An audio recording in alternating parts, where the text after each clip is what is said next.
C'est un paradoxe, mais ralentir est la solution la plus rapide pour obtenir tout ce que l'on veut.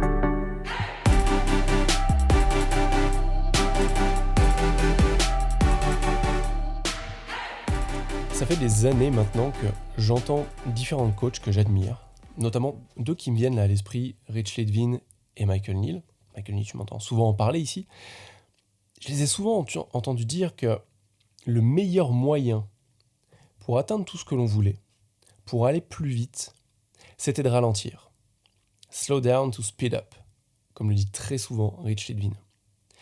Ce qui est intéressant, c'est que ça fait des années que j'entends ça. Des années que je le comprends intellectuellement. Mais il y a un an, j'ai enfin mis la main sur le livre de Richard Carlson et Joseph Bailey, Slowing Down to the Speed of Life, ralentir à la vitesse de la vie. Et sincèrement, ce livre, ça a été un moment charnière pour moi. Ça fait un an que je le dévore.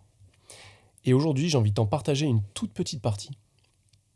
T'en lire l'extrait que j'ai envie de te partager, parce que pour moi, il est vraiment représentatif de la promesse, justement, derrière le fait de ralentir, et la promesse des 3 principes de la psychologie de l'esprit, que je présente dans ce podcast, et de tout ce que ça peut nous apporter dans la vie. Et peut-être après d'élargir un peu le sujet sur ce que je te lis. Ok ? Alors, la partie que je veux te lire, elle est tout au début du livre, elle est en page 4.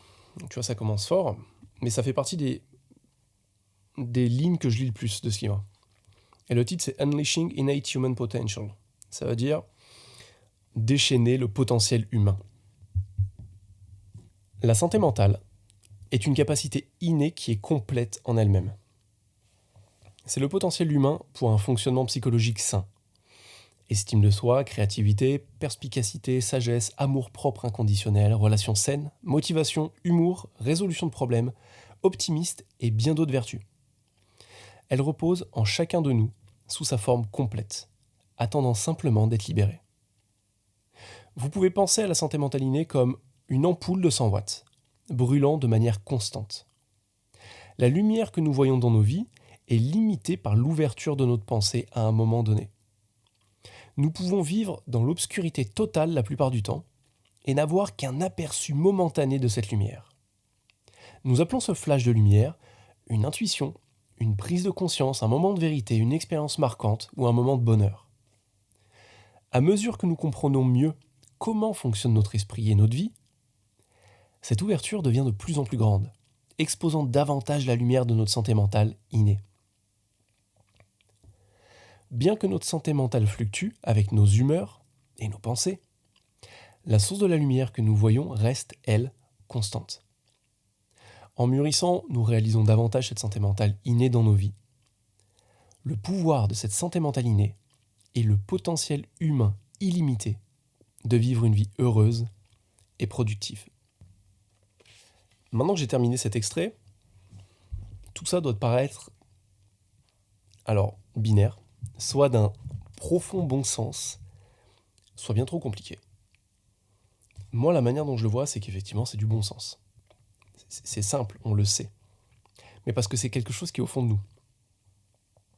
On sait que derrière le voile de nos problèmes, de nos pensées, de nos croyances, de nos pensées qui ne sont pas utiles, de nos systèmes d'autosabotage, quand on enlève tout ça, on a accès à cette santé mentale.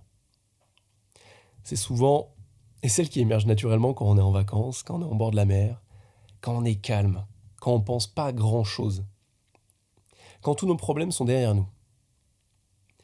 Et juste avant cet extrait, dans le livre, les auteurs, Richard Carlson et Joseph Bailey, nous parlent des 6 raisons pourquoi il est essentiel de ralentir au rythme de la vie. Pour moi, ces raisons, elles me paraissent vraiment essentielles parce que on va trop vite. Je vais trop vite. J'appelle ça avec mes clients ma frénésie, un système frénétique qui me fait fonctionner. C'est très présent dans le monde des entrepreneurs, mais c'est un syndrome de notre société en général, où on nous fait aller extrêmement vite, où on nous dit qu'il faut aller très très très très vite. Mais ce que je remarque, c'est que ceux qui vont le plus vite, sincèrement, qui ont les vies les plus productives, c'est pas ceux qui mélangent tout. C'est pas ceux qui essayent d'accélérer. On peut créer énormément de choses en accélérant, mais c'est toujours au détriment de quelque chose d'autre. Et souvent, c'est au détriment de notre santé mentale. Les 6 raisons dont nous parlent les auteurs ici, c'est qu'en ralentissant au rythme de la vie, donc en essayant de ne pas aller plus vite que la musique, ce qu'on va ressentir, c'est une forte réduction de stress, une santé physique améliorée, on va se sentir plus présent, plus intime et plus aimant dans nos relations. On va avoir un sentiment sublimé d'ouverture, de notre conscience et de tout le plaisir qu'on prend en fait dans la beauté de la vie. On voit plus la beauté de la vie. On ressent une plus grande paix, une plus grande sérénité intérieure. Et ce qui est intéressant, c'est que à travers ces 5 premiers points, la suite logique aujourd'hui, c'est que quand on ralentit à ce niveau-là, qu'on est plus présent, qu'on est plus connecté, donc qu'on a moins de stress, qu'on a une meilleure santé physique et mentale, des relations plus intimes, qu'on profite plus de chaque instant, et bien la conséquence, c'est qu'on a des capacités accrues. On a des capacités à être bien plus productif, à être bien plus créatif et à être bien plus concentré. Parce qu'il y a plus de brouhaha ambiant. Ou en tout cas, il se fait moins sentir. Je sais pas pour toi, mais moi, c'est quelque chose qui me parle énormément. Et si tu es un de mes clients, tu le sais. Si tu ne l'es pas, mes clients, eux, pour le coup, le vivent. On se fait toute une histoire du coaching. Et comme je le disais il n'y a pas longtemps dans un post, mon père est persuadé que mes clients sont des anxiéto-dépressifs, dépendants de mon coaching et qui m'appellent à longueur de journée pour que je les sauve, ce qui n'est absolument pas le cas. Mais il y a encore plein de croyances comme ça. Le coaching, fondamentalement, c'est un moment où on ralentit. Mon rôle, c'est de faire tellement ralentir la personne en face de moi qu'elle voit sa vie, qu'elle observe ses pensées, qu'elle peut voir ses croyances, ses systèmes d'autosabotage, toute seule.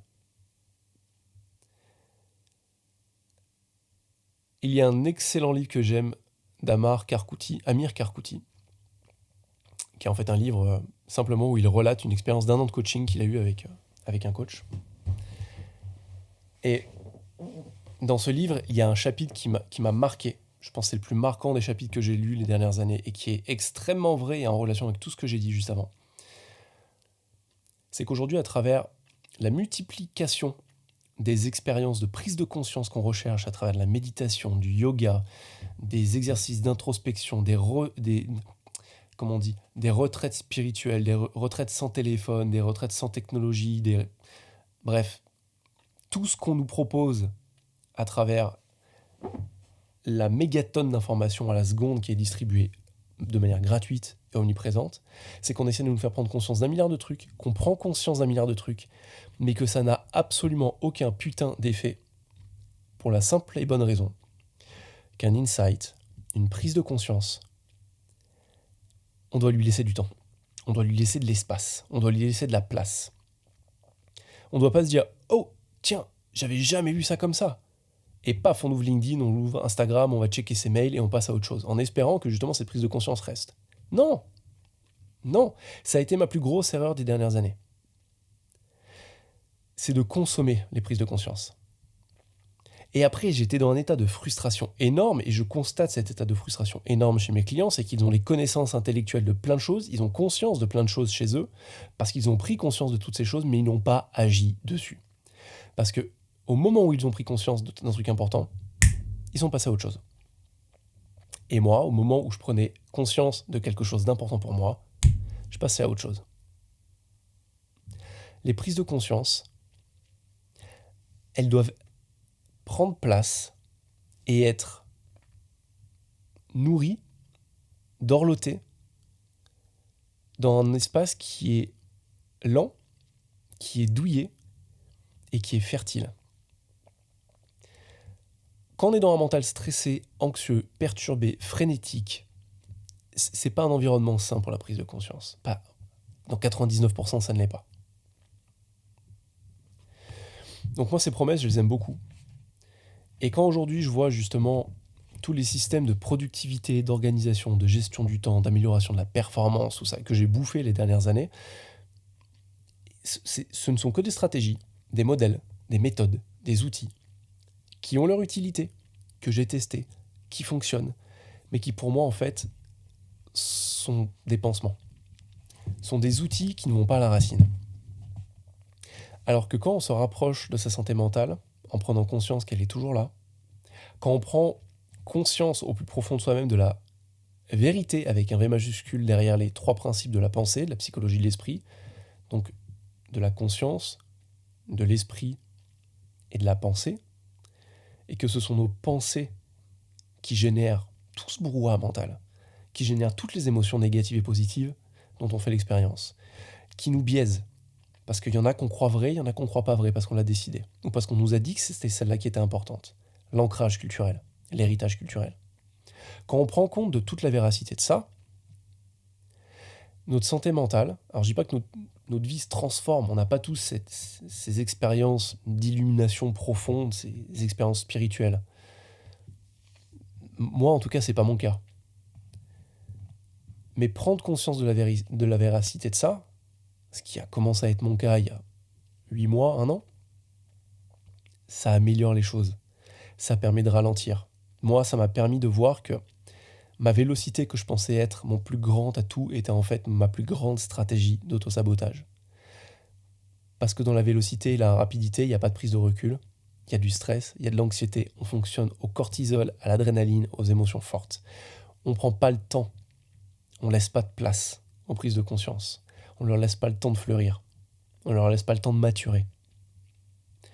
Et justement, c'est ça que j'aime beaucoup dans les dernières lignes du chapitre de l'extrait que je t'ai lu, c'est avec la maturité, on réalise de plus en plus cette santé mentale innée dans notre vie.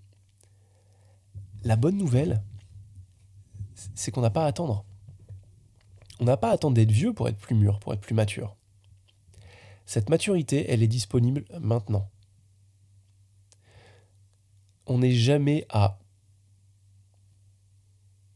en fait qu'à une seule pensée de cette santé mentale, comme le dirait le mystique écossais Sid Banks, qui est celui qui a eu cette expérience initiale et qui a décrit les 3 principes, et qui les a inculqués à ceux qui ont écrit ce livre, à Richard Carlson, Joseph Bailey, à Michael Neal, au docteur George Prensky, à Ken Manning, et toutes ces personnes qui sont en quelque sorte pères fondateurs de la psychologie de l'esprit, de ce mouvement qui est en train de prendre de plus en plus d'ampleur aux États-Unis. J'espère que ce podcast t'aura été utile, qu'il t'aura inspiré à laisser passer un peu plus de lumière et être un peu moins dans l'ombre, surtout qu'il t'aura montré l'intérêt de ralentir. En tout cas, juste qu'il t'aura donné envie d'essayer. Juste un moment. Juste 5 minutes par jour. Juste pour voir ce que ça fait. C'est ce que je t'invite à faire. Si t'as aimé cet épisode, n'hésite pas à noter mon podcast, à partager cet épisode à quelqu'un, en fait, à qui il sera utile. Je te remercie de m'avoir écouté. Merci, et à la semaine prochaine. Salut!